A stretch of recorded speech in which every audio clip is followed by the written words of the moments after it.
今日連續工作第16日，食個巴菲飛。晨咁早就要搭車啊！呢度遲下都會落石屎嘅，開工前都要淋水。呢啲40公斤一包，要搬好多包落嗰部機嗰度用。咁就食飯先啦，食雞翼、咕嚕肉，仲有菜同埋飯。晏晝就擺多啲料落部機嗰度，一啲都唔好玩。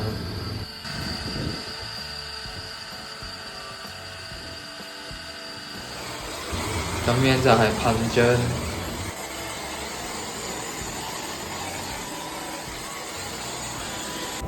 40公斤毫無難度，講下笑啫，搬死人。